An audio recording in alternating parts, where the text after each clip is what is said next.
A very good evening, viewers, and a very happy Holi to all our viewers tuning in right now. I'm Rakshita Chaurasia with you on 6 Stories at 6, and we get you a quick roundup of what's in store for you this bulletin. Well, first up is India shredding Pakistan as it blames India for what happened in Quetta, the train hijack.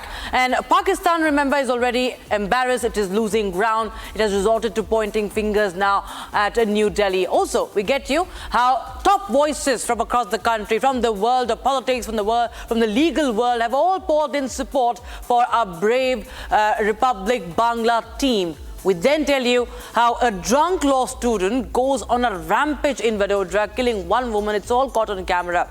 Also, we tell you the latest in the language war. It's the finance minister now who has put out a scathing 6-point counter to the DMK over the rupee symbol row. Meanwhile, the Russian president has laid down demands for Ukraine ceasefire. And finally, we get you how the Festival of Colours is being celebrated across India today. All right, we start with the top story right now, viewers. India has rejected the Pakistan's allegations of involvement in the Balochistan train hijack. In fact, Pakistan has been told by the MEA that it should look inwards instead of blaming. In fact, we have, Wing Commander Praful Bakshi, defense expert, joining us right now.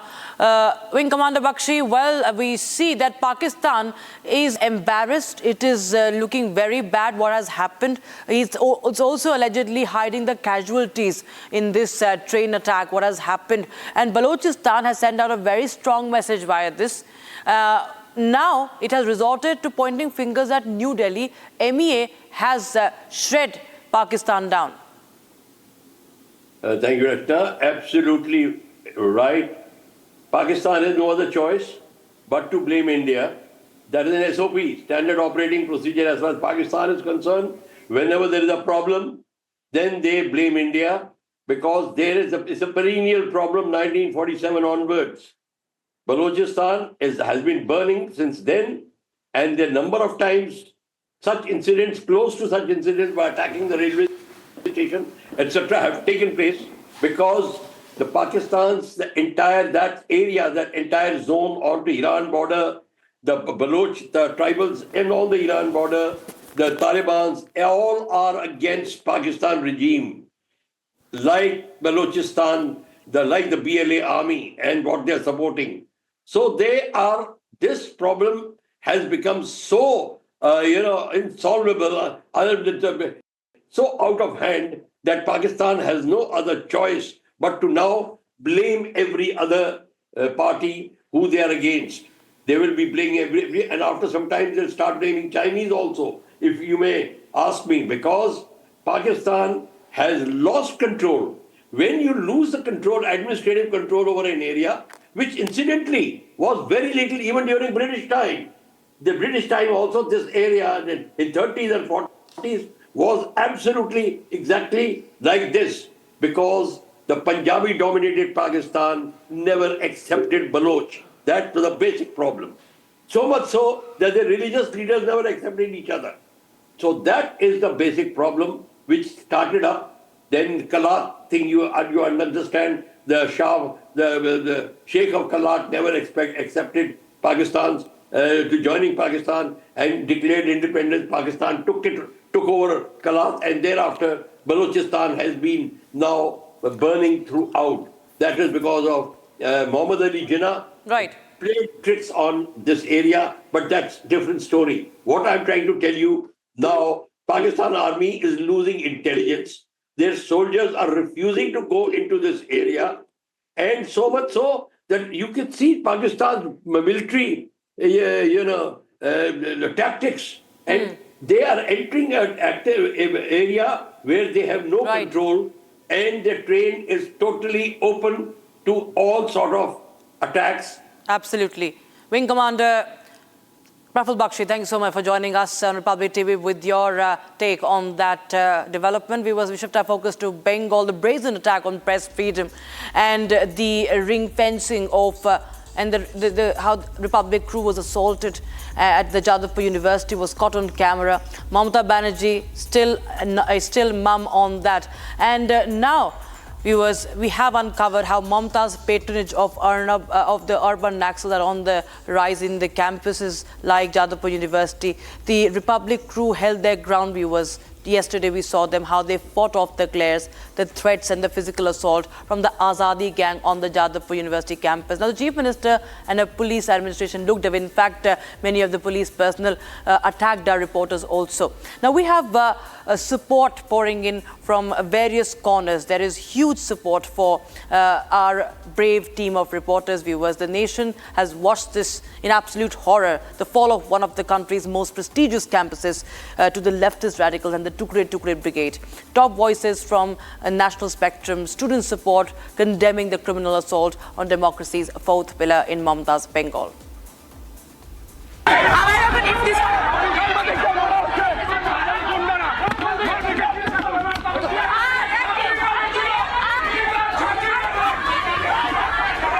Watch the horror unfold again. These visuals testify to the fall of one of the country's most prestigious campuses to the Azadi Brigade. The ugly truth is out for the world to see. Press freedom is at the mercy of leftist radicals in Mamata's Bengal. And Chief Minister Mamata Banerjee and her police administration are criminally complicit. As urban Naxals went after Republic Bangla's crew for exposing the deep-seated separatist sentiment and anti-national graffiti on campus, Mamata looked away. The police were conspicuous by their absence as our reporters tried to fend off the glares, threats, brazen intimidation and physical assault by the urban Naxals on Jadavpur University campus. And joining me this evening are the Republic Bangla reporters. I can see there we have Shontupan, we have Pinky, we have Ridita, we have Bhaskar, we have Anupam and Bittu. Over to you. We saw some of the visuals there. Before I run the news report on what happened, I would like you to tell us, Pinky and Ridita first, maybe Ridita can start, what happened this afternoon? What happened around 12 o'clock, 12:30 this afternoon? Ridita, over to you and the Republic Bangla team. Exactly at 12:30, as I finished my live, I was heading towards my car and a bunch of male students accompanied by 3 or 4 female students started catcalling me, eve-teasing me, started calling me as Dalal. And I'm not ashamed to say today that yes, I'm a Dalal for the people of India, for the people of Bengal today. And later when this guy told me that they're going to shoot me, as they said that you have been chasing us from 1st of March and I have been chasing him with one question: why are you writing anti-national slogans on your walls? What is the answer to it? And when I questioned this to them, they said they would be filming me, and they filmed me. The Pro-Vice Chancellor came, the Registrar came. They said that Republic Bangla needs to delete all the footages that was filmed. But the students were never said that they also need to delete the footages that were filmed by them of us. Later, we were locked up inside the registrar's room. The registrar, security personnel harassed us, manhandled us when we questioned him. Sir, everything happened under your notice. The entire incident happened inside your notice. Then why are you quiet about it? He just said he surrendered to the students, acting as a puppet to their hands. And a day after the horrific scenes unfolded on the hallowed campus, the nation stood in support of Republic in its relentless campaign to expose the enemies within.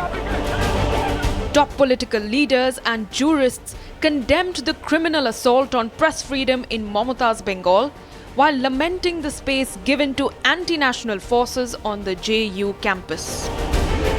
Jadavpur university में Republic TV का journalist का ऊपर left ideology के लोगों ने जैसे अत्याचार किया, इससे प्रूव हो जाता है कि left always advocates violence. Some of sections of the people in Jadavpur University and students have physically attacked the reporters of Republic Bangla. These anti-nationalist forces are exposed by Republic TV. Their attack on the reporters is highly condemnable. Bengal की जो घटना है बहुत ही दुखद है। Republic Bharat के पत्रकार पर जिस ढंग से कातिलाना हमला किया गया है उसकी हम घोर निंदा करते हैं और उसमें पश्चिम बंगाल सरकार को कड़ा एक्शन लेना चाहिए। पत्रकारों को धमकाया गया, महिला पत्रकार के साथ अभद्रता की गई जादवपुर यूनिवर्सिटी में दिन दहाड़े। ये दिखाता है कि ममता बनर्जी के शासनकाल में माँ, माटी, मानुष और मीडिया के लिए कोई ममता नहीं है। केवल ये तालिबानी मानसिकता, गुंडागर्दी करने वाले ऐसे तत्वों के लिए ही ममता बची हुई है। As Republic blows the lid off the state's patronage of urban Naxals and the Tukre gang, Bengal has to decide where it stands. Now, in a shocking case of drunk driving, recklessness, lawlessness is coming in from Gujarat. In Vadodara's Karelibag area, drunk driver crashed his vehicle, killing one woman and injuring several others. Now, the driver is a law student who literally ran over the law of the country. He rammed into the vehicles there on the road, and then he jumped out of the car and he was shouting names of a woman. He also said another round. He was uttering another round, chanting Om Namah Shivay.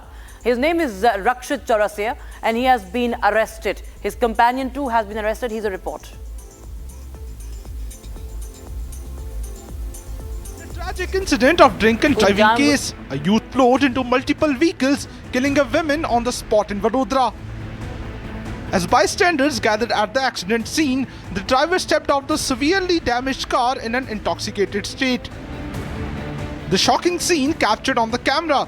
The driver, who was visibly drunk, came out of the Volkswagen and began shouting another round incoherently. Another round! Another round! Another round! Another round!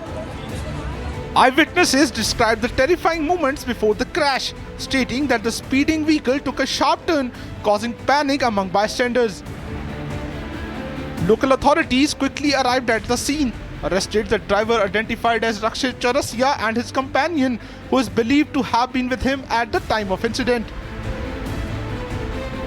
At least 4 people, including a minor, were injured and are currently undergoing treatment. The accused, Rakshit, and his friend underwent medical tests so that the police could ascertain if he was also drunk. The incident has raised concerns about reckless driving and drunk driving in the city, with many calling for stricter laws and enforcement. Another round! Another round! Now, Union Finance Minister Nirmala Sitharaman put up a 6-point counter, scathing counter to Stalin government, slamming the move to replace the rupee symbol, the national currency symbol. Sitharaman said that the move signals a dangerous mindset that weakens Indian unity and promotes secessionist sentiments under the pretense of regional pride. This all amid the language war is only intensifying and hitting a new low in Tamil Nadu. Viewers, here's a report. The bitter political standoff over the proposed 3-language policy and delimitation has taken a dangerous turn. This after Tamil Nadu Chief Minister M.K. Stalin removed the rupee symbol, replacing it with a Tamil letter. The move raised the hackles of the centre, with Union Finance Minister Nirmala Sitharaman leading the charge against the ruling DMK in Tamil Nadu. Tearing into the DMK Supremo, Sitharaman said that the move smacks of a secessionist mindset couched in regional pride. Not mincing words, the Union Finance Minister said that the move cannot be dismissed as mere symbolism, as it reflects a mindset to whip up a separatist sentiment in the name of regional chauvinism. Triggering a massive furore, Chief Minister Stalin replaced the Devanagari rupee symbol, which stands as a symbol of the Indian currency, with a Tamil word. The BJP lost little time to call the DMK's bluff, saying that the rupee symbol was designed by the son of a former DMK leader. Meanwhile, amid the fierce standoff over the centre's 3-language push and nationwide delimitation, the budget session of Tamil Nadu Assembly got off to a stormy start. The BJP and AIADMK members trooped out of the house before the state budget was tabled. As the language storm rages, the DMK needs to answer for towing an anti-national line to advance its parochial politics.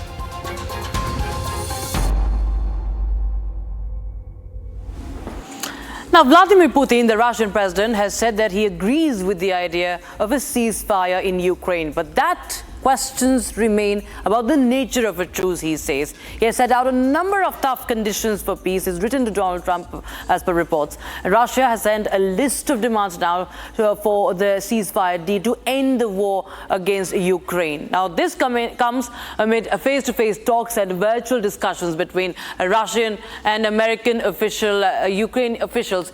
In fact, Ukrainian President Volodymyr Zelensky has described Putin's response to the plan as manipulative, and he has called for more sanctions on Moscow. Now, Russia is said to have raised demands that are similar to the previous conditions it presented to the NATO as well as the Ukrainians and the Americans. These include not letting the Ukraine join the NATO. One of the main reasons, in fact, that Russia said it invaded Ukraine. Another Russian demand is that there should be no deployment of foreign military in Ukraine after the war.